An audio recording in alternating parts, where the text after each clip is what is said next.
E aí, meus queridos, tudo bem com vocês? Bom, eu espero que sim. Hoje a gente está aqui para o nosso segundo vídeo de conflitos aí, né? Conflitos internacionais, conflitos de repercussão mundial que aconteceram durante o período da Guerra Fria. No vídeo passado, né, na parte um desse estágio aqui que estamos estudando de Guerra Fria, a gente já falou sobre a guerra na Coreia, a gente já falou sobre a divisão na Alemanha e a gente já falou sobre o conflito em Cuba, né, que vai acontecer aí, motivado pelas divisões do mundo bipolar, né, Estados Unidos defendendo o lado capitalista, União Soviética defendendo o lado comunista, hoje, ou socialista, né? Hoje nós vamos começar falando sobre a Revolução Chinesa.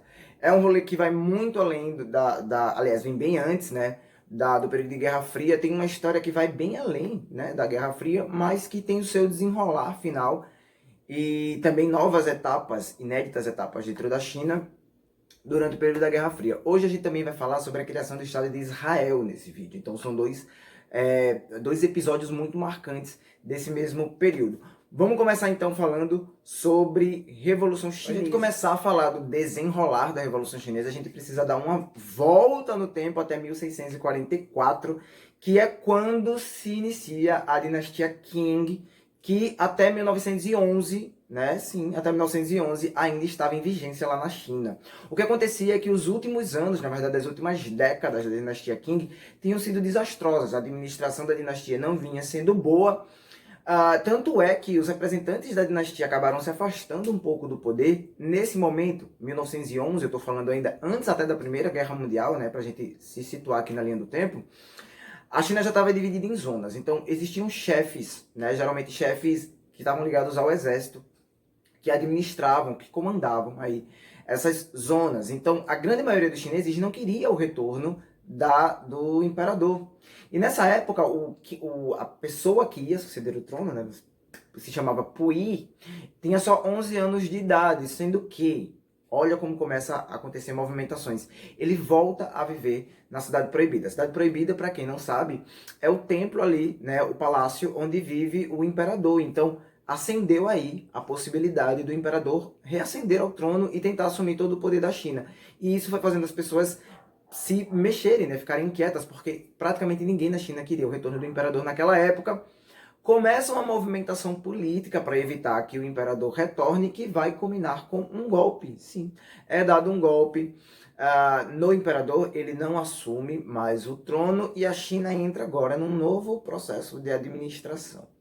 A partir de 1912, agora, com esse novo cenário político chinês, tem uma ascensão, um partido chamado Kuomintang, o Partido Nacionalista, que vai promover aí várias novas ideias, né, administrativas e ideias financeiras para a China.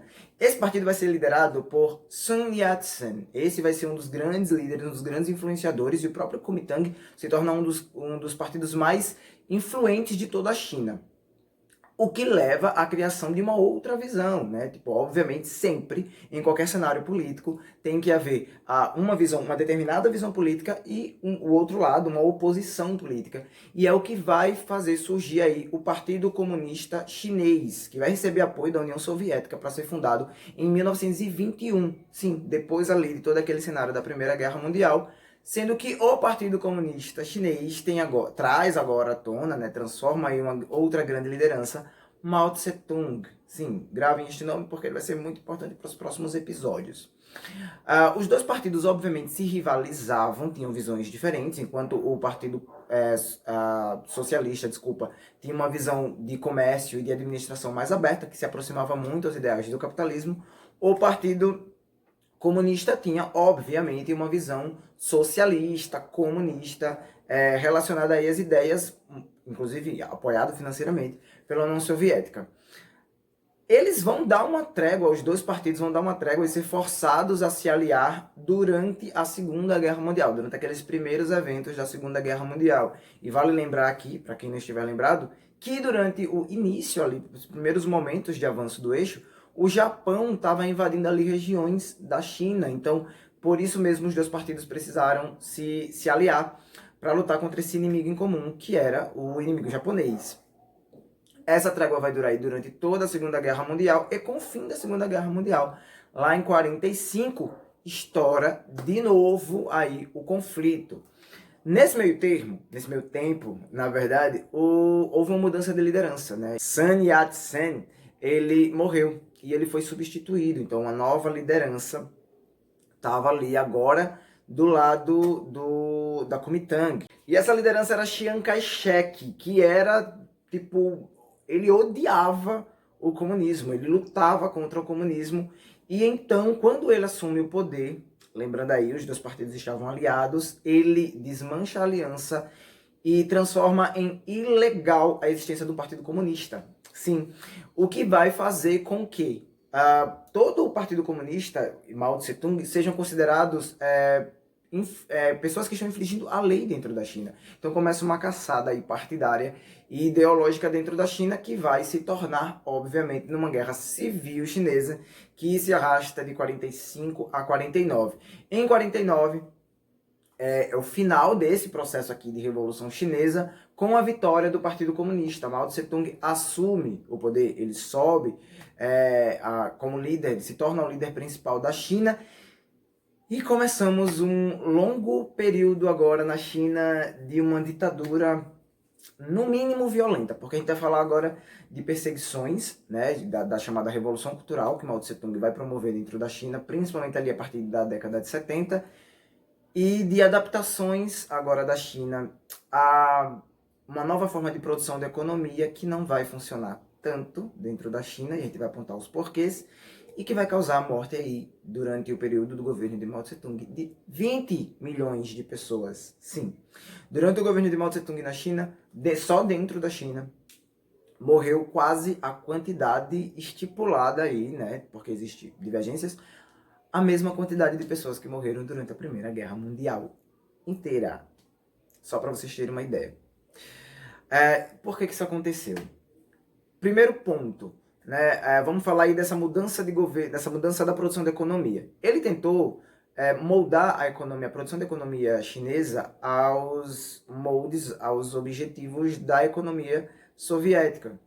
Ele vai romper primeiro, tá? Ele vai romper essa aliança que existia entre China e União Soviética, porque para se manter dentro da aliança, ele tem que seguir alguns padrões determinados pela União Soviética, e ele não queria que a China seguisse esses padrões, ele queria que a China fosse muito independente, falando em suas produções e suas decisões políticas.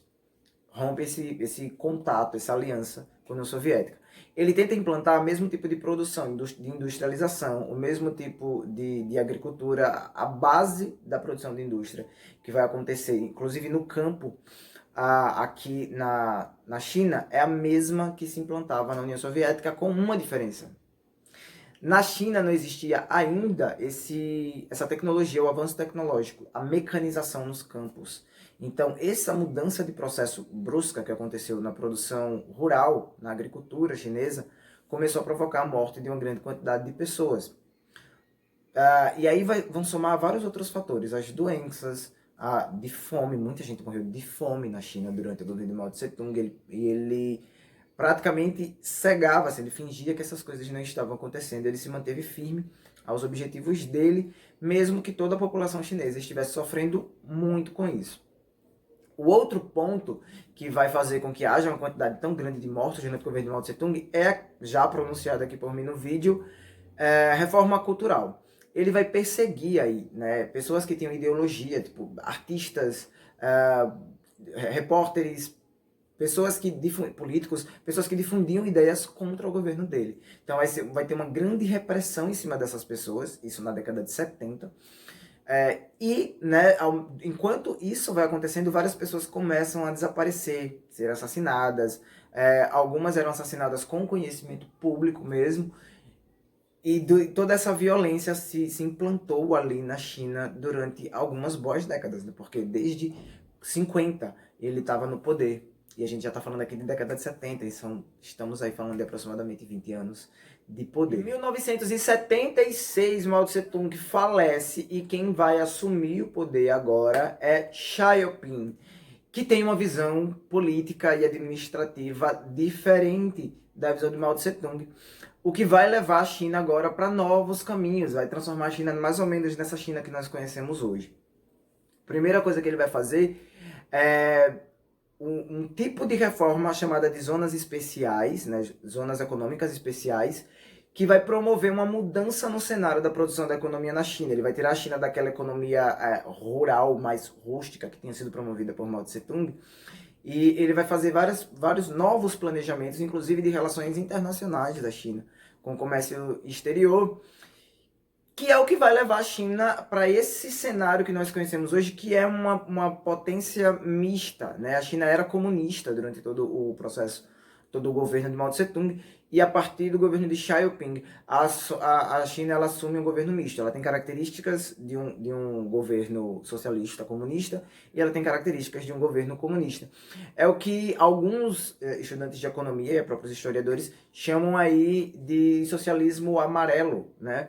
Que é esse tipo de governo com características mais fortes de um governo socialista, mas que atende principalmente ali nas questões financeiras a decisões ou a mecanismos de uma administração, como é que eu posso falar?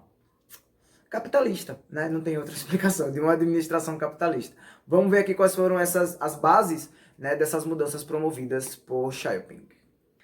E vale lembrar que, por mais duvidosas que possam parecer algumas dessas decisões ou alguns desses mecanismos adotados agora por Xi Jinping, a intenção era abrir a China e tornar a China agora uma região, como é que eu posso dizer, interessante para injeção de dinheiro exterior, né? Dinheiro de fora. A intenção era transformar a China agora numa nova aliança, né? Tipo, um lugar, um país agora onde empresas exteriores pudessem querer investir o seu próprio dinheiro. Só para a gente entender aí alguns pontos que foram adotados por Xi Jinping. Certo, gente? A gente vai parar a China por aqui e vamos falar agora sobre a criação do Estado de Israel, que é outro acontecimento muito relevante desse processo da guerra. Falamos aqui anteriormente, em outros vídeos, sobre a criação do Estado israelense, né, sobre o final da Segunda Guerra Mundial, principalmente ali atendendo a ideia de amenizar, né, tipo, todos os danos que foram causados durante a perseguição nazista contra o povo judeu durante a Segunda Guerra Mundial. Mas quem acha que isso vai finalizar com a discussão, ou pelo menos vai amenizar a discussão, está um pouco enganado, porque a criação do Estado de Israel vai fazer, na verdade, acender uma nova, como é que eu posso dizer, uma nova sequência de conflitos. Os conflitos agora ali nas regiões árabes, porque 70%, né, dos povos árabes não concordavam com a criação do Estado de Israel, né, e começaram a fazer aí suas revoltas. Vamos entender esse rolê aqui desde lá do início. Quem vai fazer a primeira pressão na ONU para se criar o Estado de Israel são os Estados Unidos, atendendo, obviamente, ali aos planos da campanha política de Truman, que era o presidente, que ia estar concorrendo à presidência, e ele pretendia contar com o apoio dos judeus que viviam nos Estados Unidos durante a sua eleição. Então, esses banqueiros e outras pessoas influentes, que eram judeus, mas que viviam nos Estados Unidos, começaram a fazer uma certa pressão política ali. Então, ele defende a ideia lá dentro da ONU. O que a União Soviética não apoiava tanto no início, mas que, no fim das contas, na hora da votação, ali volta atrás, Stalin volta atrás nos seus posicionamentos e volta a favor. E é lógico que, se eu tenho o líder de um bloco, estou falando agora de Stalin e de Truman, né, dos Estados Unidos e União Soviética, só tenho o líder de um bloco apoiando, obviamente todos os outros países que estão acompanhando eles dentro do seu bloco vão apoiar também essas decisões. Então fica decidido, a ONU cria ali o Estado de Israel, né, principalmente para os judeus que ainda estão na Europa terem um Estado oficial, porém esse Estado é na região árabe e a partilha, segundo a visão dos árabes, não foi nada justa e isso vai gerar uma série de novos conflitos. Começa então aqui a questão árabe-israelense. Inclusive, né, só antes de a gente começar a falar de fato dessa crise aqui, no mesmo texto ali que previa a fundação do Estado de Israel, também se previa a criação do Estado da Palestina, que não foi criado até os dias de hoje. Então esse é mais um dos motivos de tantos conflitos que foram se desenvolvendo. Vamos dar uma olhada aqui. Em 1948, Iraque, Síria, Egito, Jordânia, acho que foram, se uniram, tem que tentar lembrar todo mundo, né? Se uniram aí, né, numa iniciativa contra o Estado de Israel. Essa é a chamada Guerra Árabe-Israelense, a Lei de 48, no que eles não vão ter um êxito muito grande, porque o Estado de Israel sai vitorioso nessa batalha, e como retaliação a essa tentativa, essa tentativa de expulsão deles, eles acabam ocupando ali a parte do território da Palestina e chegam a expulsar aproximadamente 75% da população palestina da região, ali dividida pelo Canal do Suez. E depois dessa ocupação, eles começam uma investida mais violenta também. Então vai ter essa perseguição aí entre israelenses e palestinos, que é bem famosa, né, ali na região da Cisjordânia, é bem famosa até os dias de hoje, tem início aí. De um lado, o exército da Jordânia vai ocupar, do outro lado, o exército do Egito vai ocupar, também já tem na região o próprio exército israelense. Então, o clima de tensão estava instaurado ali na região da Cisjordânia. Esse clima de tensão continua ali instaurado por muito tempo, até que o Egito entra num novo processo de conflito, que é o golpe que o rei Farouk vai sofrer em 52 e que vai levar Abdel Nasser ao governo, né? Abdel Nasser assume o governo, tomando agora decisões nacionalistas dentro do Egito, e dentre essas decisões nacionalistas estava o anticolonialismo, o anti-imperialismo, porque mesmo depois da independência do Egito, ainda era a Inglaterra que tomava conta do Canal do Suez, que dividia ali a região. E isso fazia com que ingleses e franceses ainda pudessem continuar fazendo movimentações, relações comerciais ali pelo Canal do Suez. Um dos grandes golpes de Nasser que vai dar certo é justamente conseguir expulsar ingleses da região, tomar o controle do Canal do Suez e proibir trajeto, né, navegação israelense no Canal do Suez.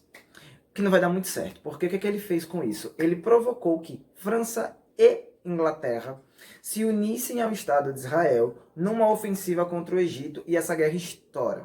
Essa guerra estoura, ela vai durar muito tempo, ela se arrasta por um período até um pouco longo, só que estávamos falando de um período de Guerra Fria, então cabia a Estados Unidos e União Soviética interferir para tentar manter as coisas ali na paz, que é o que vai acontecer. Estados Unidos e União Soviética entram aí nos acordos, né? Assumem aí a posição de fazer acordos na região. O Egito acaba ficando de volta com o Canal do Suez, né? Eles acabam dominando ali a região, economicamente falando, e parecia que as coisas iam caminhar bem por um bom tempo. Mas não, estamos falando de guerra, por mais que seja fria. Em 1963, mais uma vez aí egípcios, com o apoio da Jordânia, vão lá tentar invadir de novo o Estado de Israel, né? Eles preparam aí vários aviões, sendo que a FAI, a Força Aérea Israelense, já estava ali preparada de olho na movimentação e conseguiu explodir todos os aviões egípcios antes de eles decolarem. Imagina a cara dos egípcios nesse momento.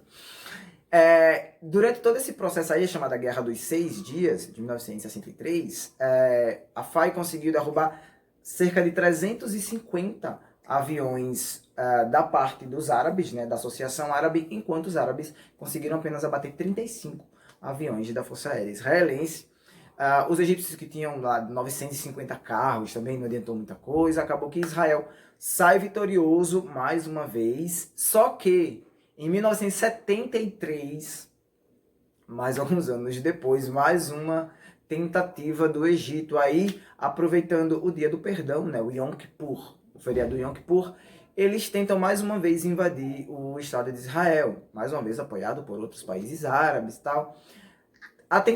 O início deu certo, né? Tipo, os árabes eles saem na frente. A região do Sinai ela é tomada, a região das montanhas do Golã são tomadas pela Palestina, sendo que Estados Unidos entram na guerra apoiando o Estado de Israel, né? Dessa vez, já estamos falando agora de 73, de outro conflito. Então, consegue tomar de volta as duas regiões, tanto a região do Sinai quanto a região do Golã, são devolvidas para Israel, o que provoca mais uma derrota para ir para o Egito e para os seus países aliados, associados. O reconhecimento oficial, né, só vai acontecer do Estado de Israel, estou falando do reconhecimento oficial do Estado de Israel, só vai acontecer em 1978, quando, enfim, o governo americano e o embaixador israelense conseguem ali oficializar um acordo de paz, né, com o próprio Egito, devolve a região do Sinai para o Egito, né, como um voto aí de boa-fé, e acaba então sendo reconhecida. Temos então paz sendo firmada aqui, pelo menos neste processo. Então, reconhecimento oficial do Estado de Israel só vai acontecer em 1978. Né? Se a gente for fazer uma rápida matemática, a gente vai ver que durante 30 anos existiram conflitos árabes ainda relacionados a uma única ação da ONU, a criação do Estado de Israel. Bom, gente, nosso vídeo vai encerrando por aqui. Já sabem como é que funciona aqui o processo. Dúvidas? Comentários aqui embaixo. Eu volto depois e qualquer dúvida a gente conversa melhor, certo? Até a próxima aula e tchau!